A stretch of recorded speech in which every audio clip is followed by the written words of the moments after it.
Marc Carney. M. Carney, bonjour. Bonjour, M. Roy. Musée de la guerre. Oui. On va parler des dépenses militaires parce que ça a été une annonce importante cette semaine pour vous. Je comprends pas pourquoi les journalistes ont tout le temps un mauvais son. T'entends le son du background comme si tu serais dans la pièce, puis t'entends des sons que même eux autres doivent pas entendre. On va parler de la guerre commerciale aussi avec M. Trump. Notre bureau d'Ottawa a sorti un document intéressant. Je vais vous en parler. Mais d'abord, dans le sport, c'est comme un vol, c'est comme un échange spectaculaire. Vous êtes allé chercher Michael Sabia pour être le premier fonctionnaire dans votre bureau, greffier du conseil privé, qui est un poste très important. C'est tout un vol que vous avez fait à M. Legault, ça. Non, c'est pas un vol. C'est incroyable, c'est formidable pour la fonction publique fédérale à ce moment-ci. Parce que c'est un moment, un point échelonné pour notre pays. Il faut avoir des gens avec beaucoup d'expérience en ce qui concerne, oui, la fonction publique, comme M. Sabia, mais l'investissement dans l'énergie verte, l'investissement dans le secteur de télécommunications, l'investissement dans le secteur de transport. Absolument bien. OK, attends un peu, là. Il parle d'énergie verte, mais il spécifie rien. Ça n'existe pas vraiment, l'énergie verte. Si tu regardes, il y a plein de reportages qui parlent contre les panneaux solaires. Il y a plein de reportages qui parlent contre les éoliennes. Il y a plein de reportages qui parlent contre les barrages hydroélectriques puis les centrales nucléaires. Fait que, va falloir que tu m'expliques c'est quoi une énergie verte parce que moi, je comprends pas. Puis aussi, il a rien dit à propos du vol. Il a comme changé de sujet. Il a sûrement volé quelqu'un du Parti québécois, là. Trilingue, en effet. C'est incroyable pour nous et pour le Canada. Alors, c'est pas un vol, parce qu'il y aura des rendements, des bons rendements pour Hydro-Québec, pour le Québec et surtout pour le Canada. C'est pas un vol parce qu'il va avoir des bons rendements avec ça. J'ai réussi à te voler quelque chose, mais je vais réussir à le rentabiliser comme du monde. Fait que c'est pas un vol, tu sais. Hey. Je vous reparlerai de la ligne de transport électrique parce que c'est grâce à lui, entre autres, qu'il y a eu cette entente-là entre Québec et Terre-Neuve-Labrador. Allez-vous ou pas financer cette ligne de transport? Il va vous aider à mesurer l'impact de ça, là. Oui, il va nous aider à faire beaucoup de choses. Mais en ce qui concerne des projets à l'échelle nationale, de l'intérêt national, par exemple, comme les liens entre Labrador et le Québec, oui, on peut aider, mais il faut avoir des rendements privés en même temps. Il faut avoir Mais allez-vous mettre de l'argent du fédéral? Dans ce contexte, il y a de l'argent fédéral parce qu'il y a des crédits d'investissement qui existent déjà pour des investissements comme cela. On avait tous... Est-ce que c'est seulement moi qui trouve que ces réponses sont pas claires? Compris que ce genre de projet-là, le port de Contrecœur à Montréal, en Ontario, il y a des projets, que le fédéral allait faire un chèque aussi. Mais allez-vous faire un chèque aussi pour la ligne de transport? Ça dépend. Ça dépend sur la situation. Premièrement, nous avons le premier ministre. Ça dépend, ça ressemble au budget qu'il veut faire. Tout dépend de ça dépend. D'après moi, il n'y en a juste pas de budget. Y compris, évidemment, le premier ministre Legault. Dans cette salle, nous, en mars, nous étions d'accord de créer un processus d'accélérer des grands projets. Et il y a une semaine à Saskatoon, nous avons... Là, il parle d'encourager des entreprises qui sont déjà très grandes. Je sais pas pourquoi il veut faire ça, mais il veut aider les giga-entreprises qui ont sûrement déjà pas de besoin d'aide parce qu'ils savent comment être des grandes entreprises. À la place, il devrait essayer d'aider les petites entreprises parce que le monde qui ont vraiment de la difficulté, c'est ceux qui veulent se partir des petites entreprises. On s'entend? Faire un accord afin de faire ça. Alors maintenant, il y a le projet de loi devant le Parlement, juste là, et afin de faire des décisions plus rapides, un projet, une évaluation de coopération avec le Québec et d'autres et les provinces, mais tout cela, c'est nécessaire avant d'avoir d'argent. OK. Ça, c'est un point important. Je vais vous en parler tout à l'heure parce qu'il y a d'autres projets qui intéressent les gens. Mais revenons à la guerre commerciale avec M. Trump. Notre bureau a fait état d'un document de 5 pages qui se promène entre Washington et Ottawa. OK. Un cadre d'accord entre vous et M. Trump en échange d'une participation canadienne au dôme de M. Trump dehors, parce que vous avez... Attends un peu, là. C'est même pas sûr que Trump il va accepter de baisser les tarifs pour ça. On s'entend que c'est n'importe quoi ce qu'ils disent. investi en défense, parce que vous allez investir dans la frontière, dans l'Arctique, il enlèverait les tarifs qu'il a imposés au Canada. Est-ce que c'est vrai? Est-ce qu'on se dirige vers ça? Premièrement, il y a des tarifs injustes, illégaux, et il faut que les Américains les enlèvent.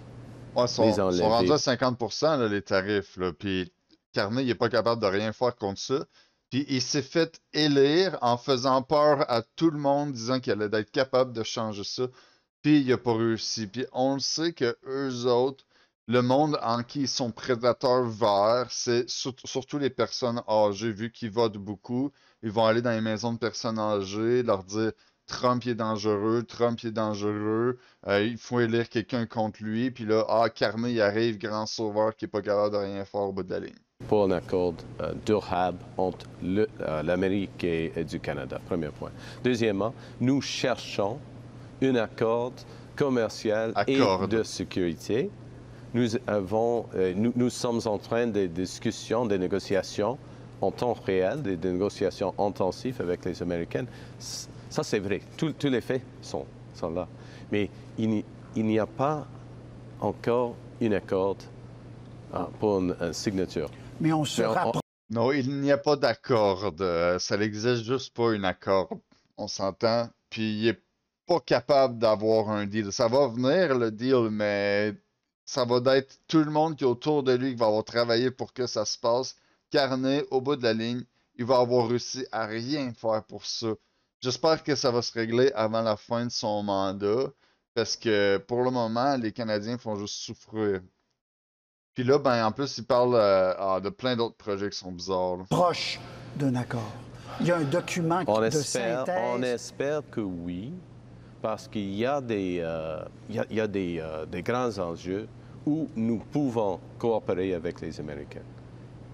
En ce qui concerne le secteur de l'aluminium, par exemple. Les Américains n'ont pas de besoin de tout. Ce qu'ils veulent le plus, je pense, du Canada, les Américains, c'est de l'eau. Sincèrement, si tu regardes le nombre d'eau qu'on a, c'est notre ressource qui vaut la plus chère ici, puis qu'on fait le moins attention. S'ils pourraient prendre notre eau, ils le feraient.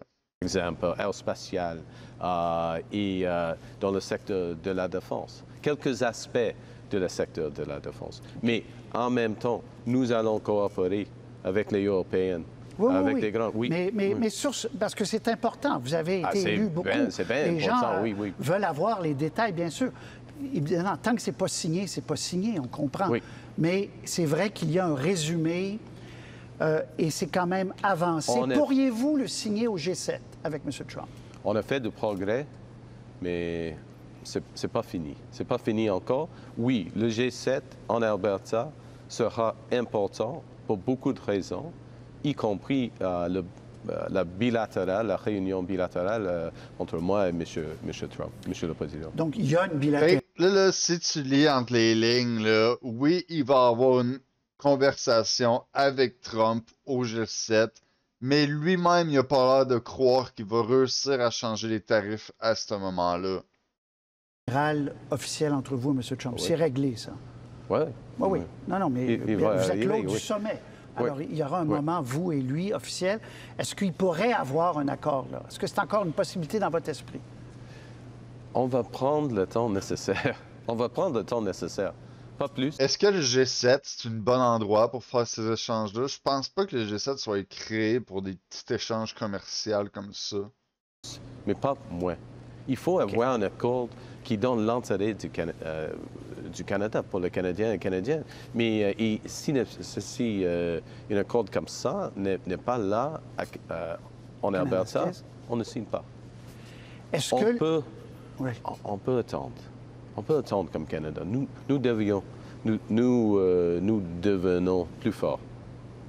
OK. Les Américains devront... Ok, fait que quand tu te fais donner des coups de pied dessus, puis que t'es en petite boule à terre, puis que l'autre il continue, hey, c'est pas grave, tu vas devenir plus fort, mon gars. Encaisse les coups, tu vas devenir plus fort. Moi, je suis là, puis au moins je suis là, puis je regarde, ok? C'est ça qui est important, ok? Ça ressemble à ça ce qu'il dit, là. plus faible. Est-ce qu'il est vrai que le prix à payer, si vous me passez l'expression, c'est de dire oui au dôme d'or de M. Trump? Non, pas nécessairement. En ce qui concerne les enjeux sécuritaires, il y a des aspects, y compris peut-être les défenses contre les missiles de Corée du Nord, par exemple, les missiles de la Russie. Dans ce contexte, oui, la coopération, il y a de sens, il y a de bon sens là. Mais donc vous pourriez dire oui à une partie aux premières étapes du dôme d'or. Les premières étapes, peut-être. On s'entend que le dôme d'or, c'est une bonne idée. Moi, je suis d'accord qu'on ait une bonne protection, puis on a beaucoup d'équipements qui est désuet, qu'il faut renouveler. Fait qu'il faut déjà qu'on dépense dans notre investissement militaire. Le problème, c'est d'utiliser le dôme d'or pour rectifier les tarifs. Ça fait juste aucun sens. C'est deux entités complètement différentes. Ça fait aucun sens qu'ils mettent les deux ensemble dans le même paquet. Peut-être plus, mais on verra. Parce que lui, il avait dit que la facture pour le Canada, M. Trump a dit, c'est 61 milliards, le dôme d'or. Oui, mais c'est une négociation. C'est une négociation et tout est lié.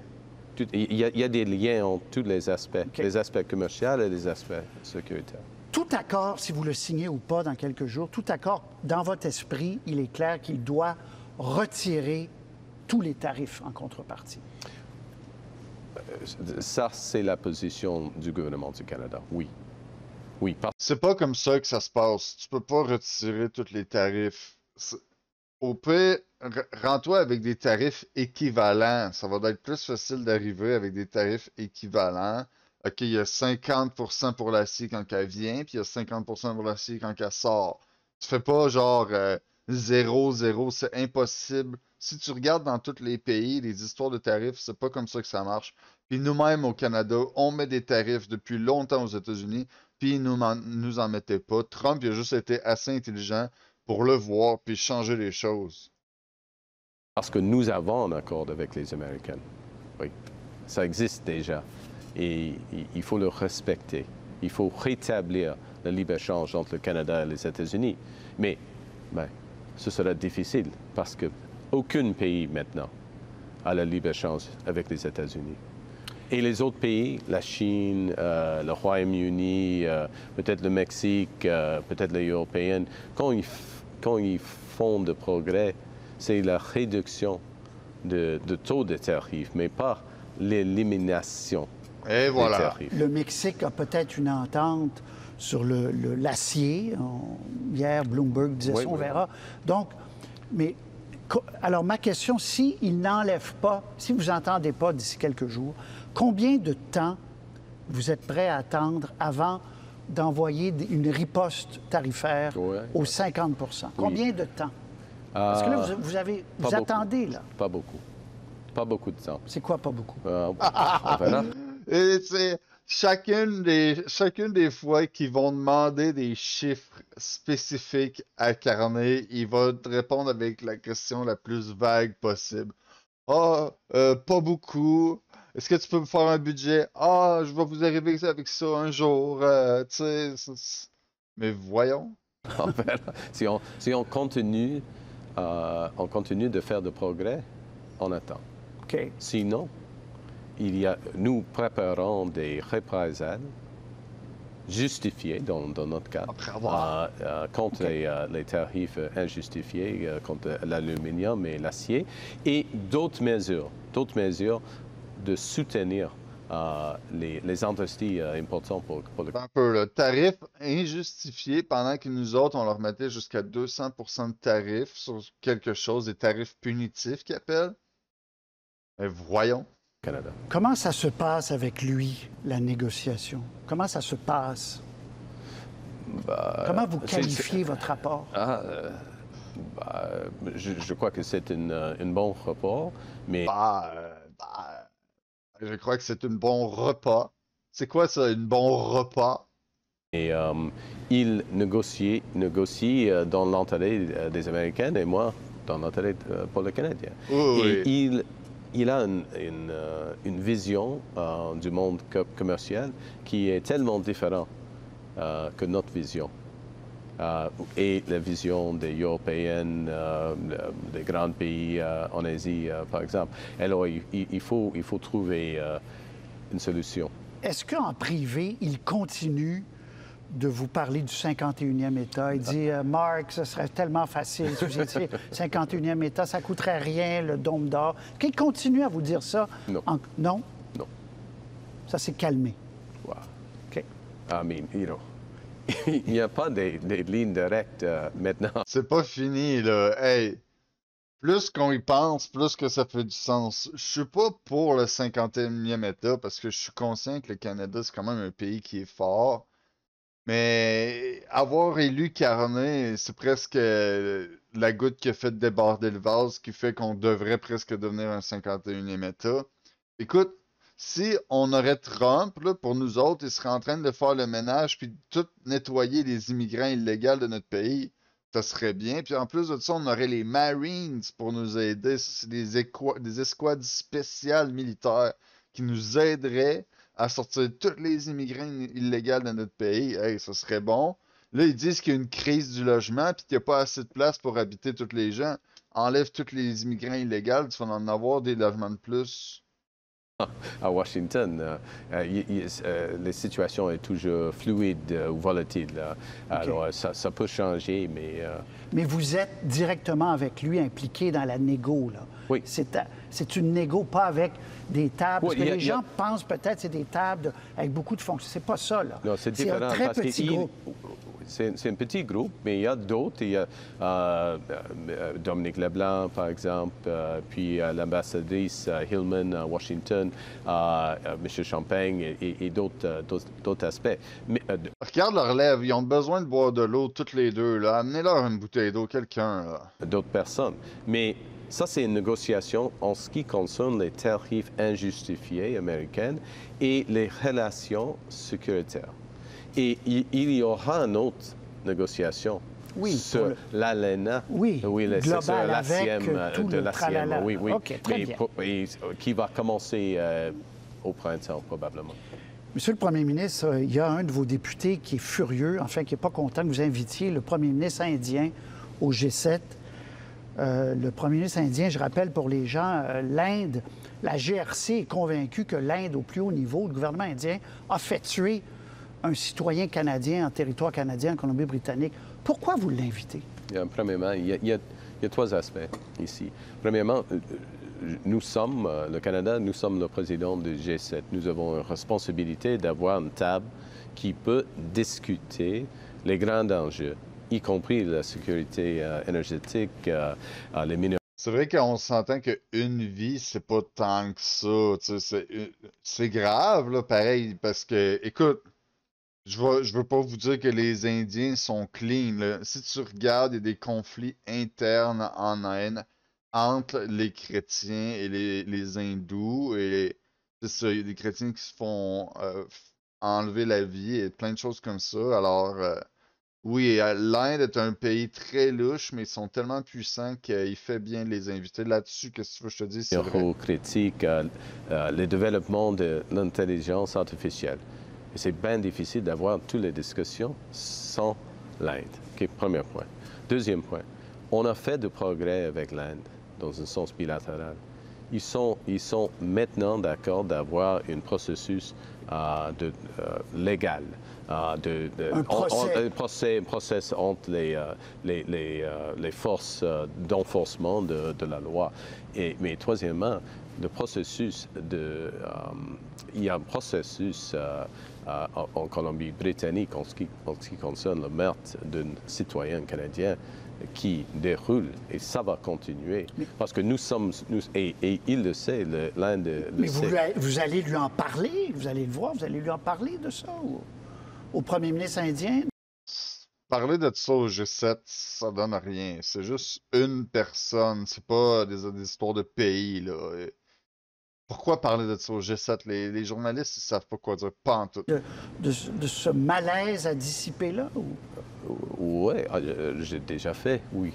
J'ai Oui. déjà fait. Très bien. Je fais. OK. Le prince Salman, ça aussi, ça fait réagir. Pourquoi il doit être à Kananaskis? Bah, la Saudi Arabite, premièrement, la Saudi Arabite. Arabite et puis les Émirats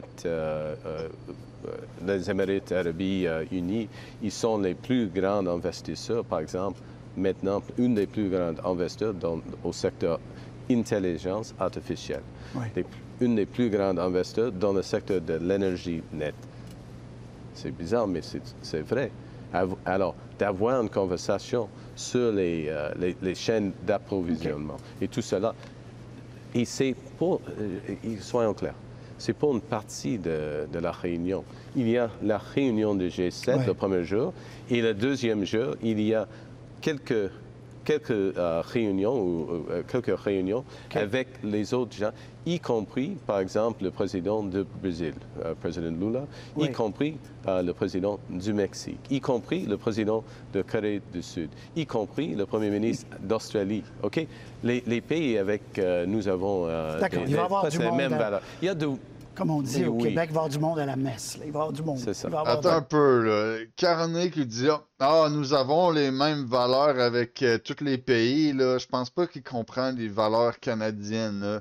Rappelez-vous que cette semaine, il a dit qu'on avait des valeurs musulmanes, là.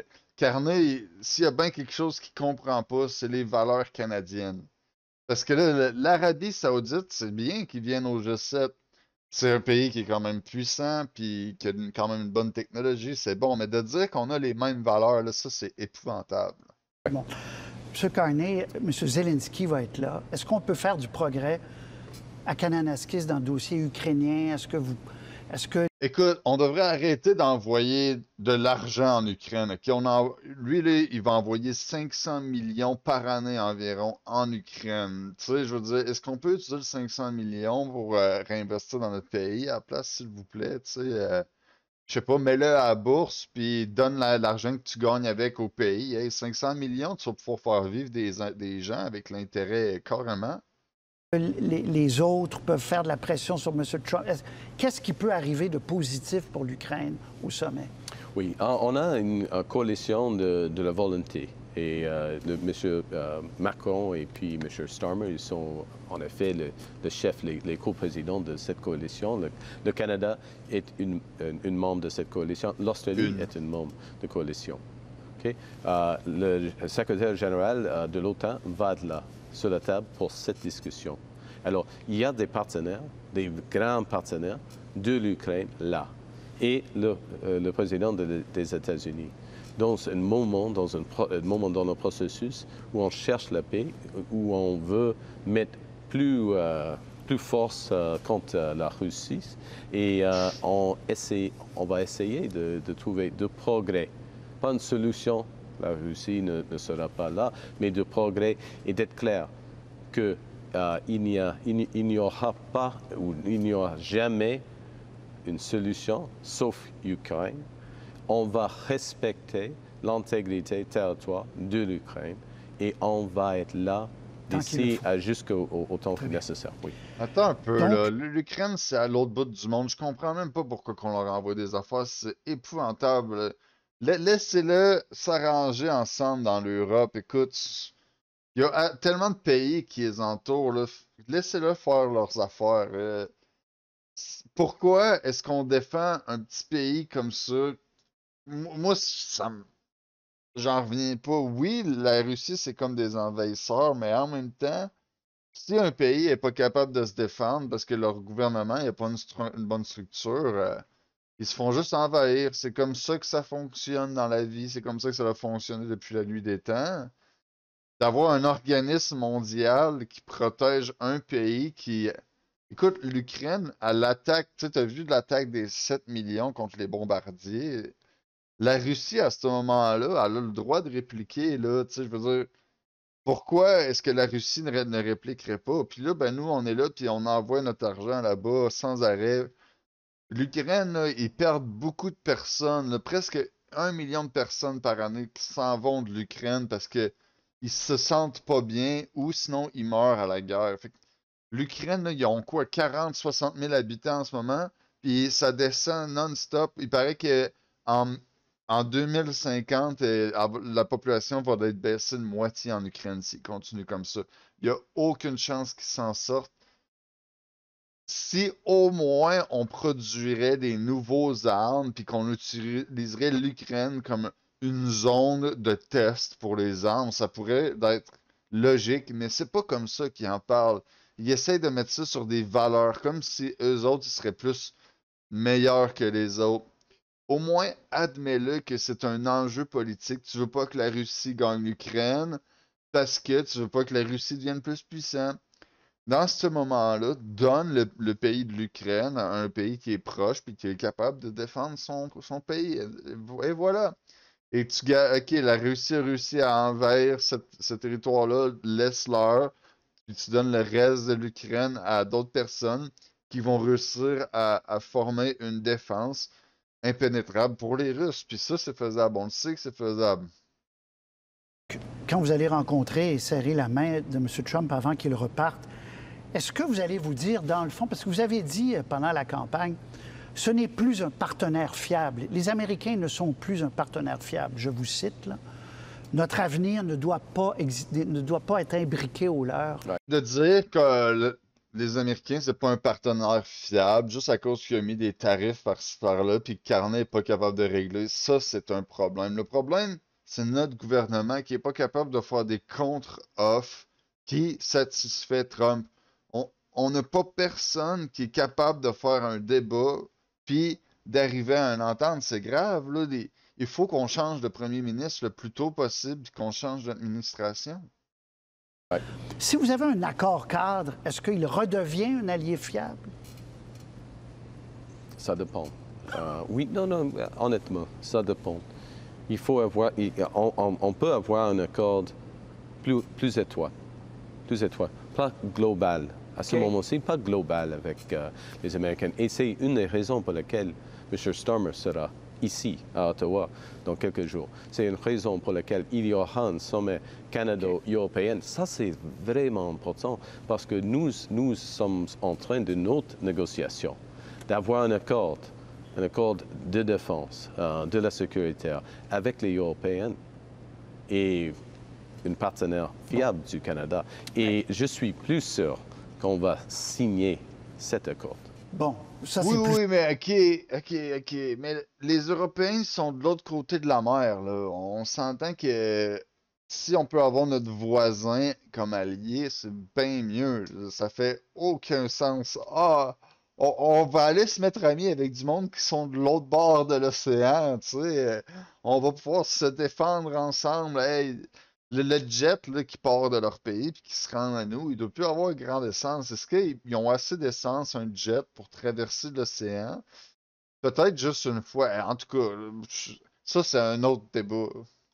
plus facile à atteindre. Ouais, c'est pas nécessairement plus facile, c'est aussi important. Aussi important. Aussi important. Y compris pour le Québec et pour l'industrie de la défense pour du Dépenses Québec. militaires, vous avez annoncé 9 milliards de plus par année, etc. Ouais. Là, l'OTAN, donc on atteint le 2 ça devait être jusqu'en 2030. Là, Mais c'est un investissement sans précédent pour le Canada. Important. Oui. Ça, c'est bon. Je trouve qu'investir dans notre armée, c'est de quoi qui est super bon. Ils devraient en profiter pour s'assurer que tous les dirigeants dans l'armée, ce soient des hommes, puis qu'ils soient capables d'être des bons leaders pour les autres personnes dans l'armée. Parce que, imagine, si tu n'as jamais levé 300 livres dans ta vie, on va mettre un exemple qui est quand même gros. Si tu n'as jamais levé 300 livres dans ta vie, comment est-ce que tu vas pouvoir être le leader de quelqu'un que lui, il lève 300 livres?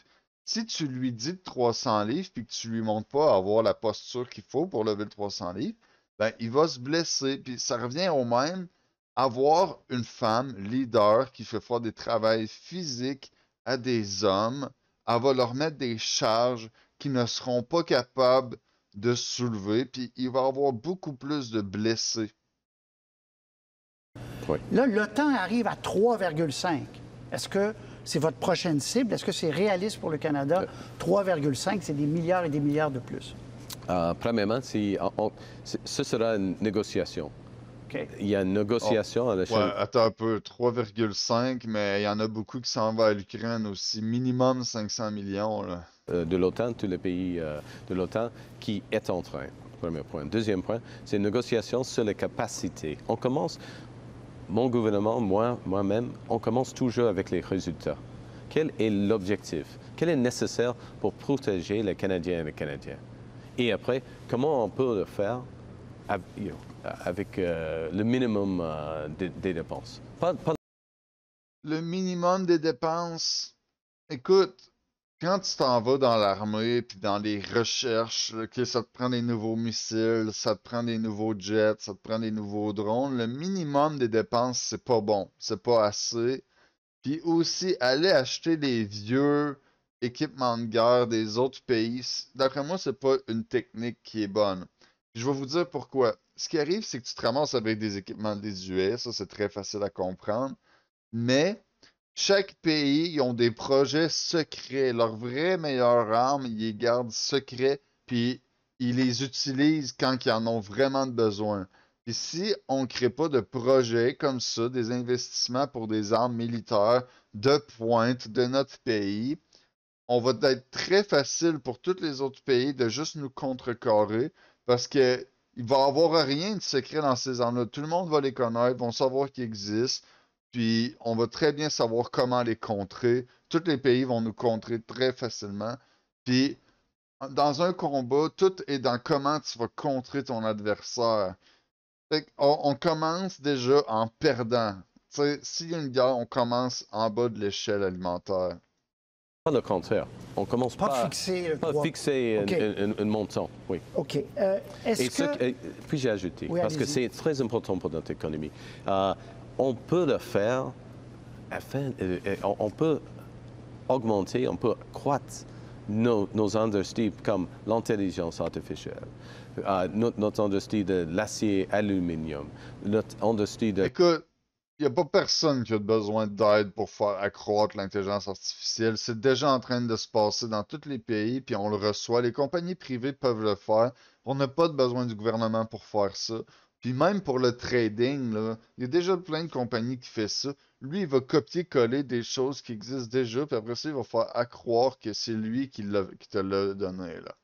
l'aérospatiale, avec la différence entre 2% et une autre montant qui va être agréé. Justement, c'est intéressant ce que vous dites. Est-ce que ces milliards-là de plus, ce que les gens se posent comme question, est-ce qu'on va enrichir les 5 grands géants américains encore plus? General Dynamics, Boeing. Exactement, c'est une bonne question, oui.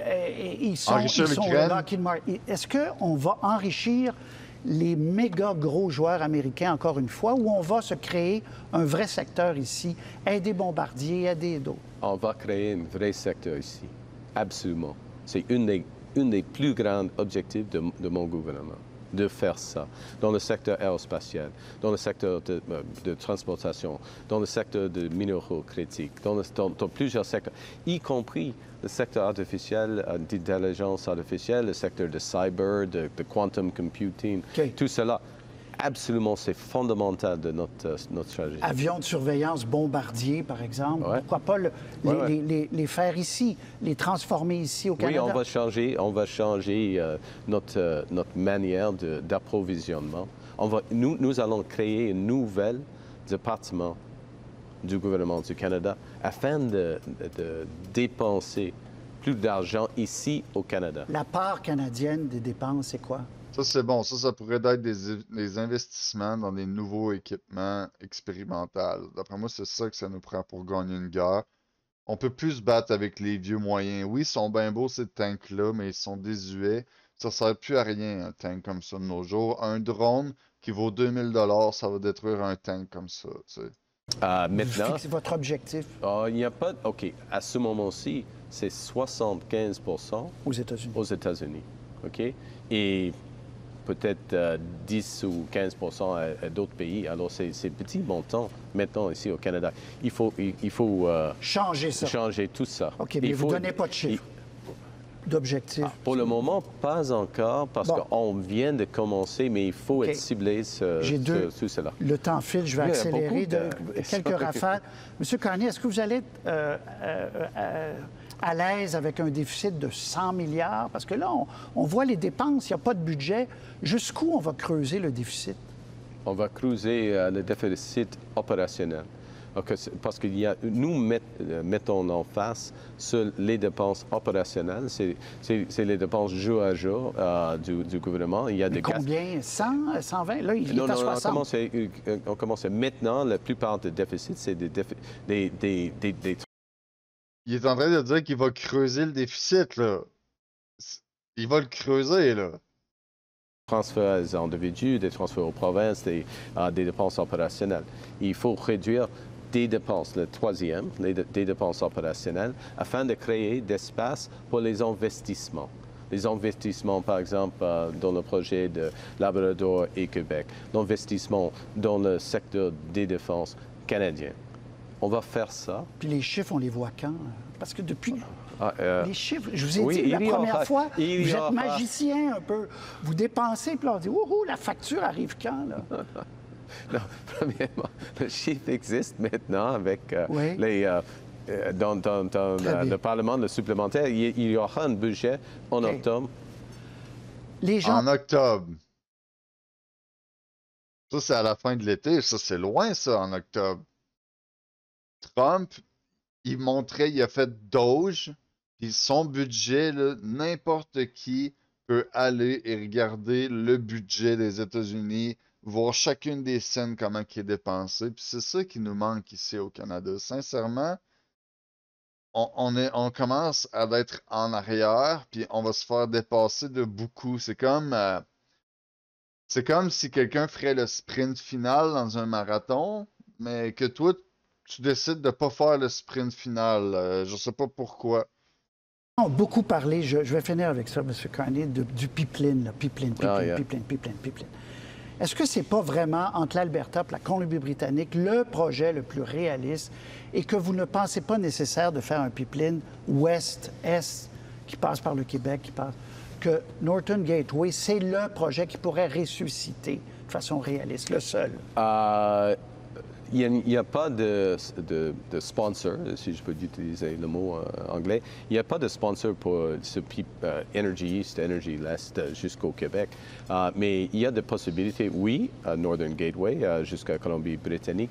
Et en même temps, il y a une autre possibilité d'avoir une pipeline de l'Alberta jusqu'au Churchill en Manitoba.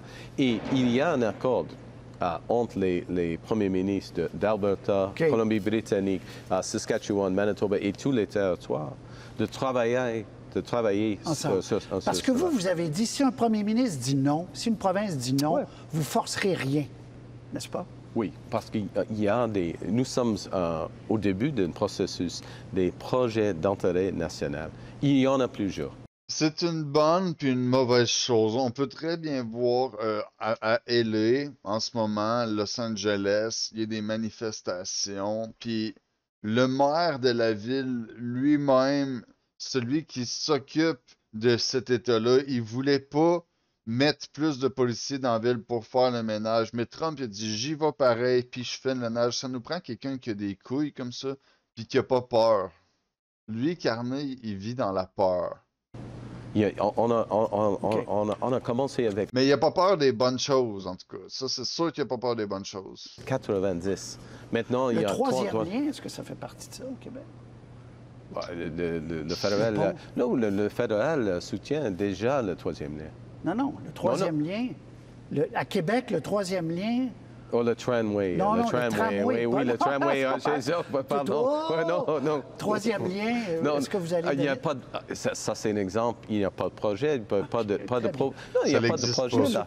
Monsieur Carney, on a dépassé notre temps. Il n'y en a pas de troisième lien. Ça n'existe pas. Les transports en commun, ça l'intéresse pas pantoute à ça, Carnet. Lui, il veut du monde en voiture. On devrait essayer d'encourager le plus le monde à rouler en vélo aussi, puis d'avoir des bonnes pistes cyclables pour ça. Ça serait un bon moyen. Si le monde voudrait vraiment d'être écologique, là, il arrêterait juste de demander au gouvernement de faire des choses écologiques, puis eux-mêmes, ils feraient des efforts pour d'être plus écologiques. Puis, ce serait pas mal plus facile de contrôler notre pays à devenir écologique si on ferait pas juste rentrer plein de personnes que eux autres qui ont le rêve américain en tête, ils veulent juste un gros char puis une belle vie de luxe, ils s'en viennent dans notre pays, puis ils sont prêts à tout détruire pour l'avoir.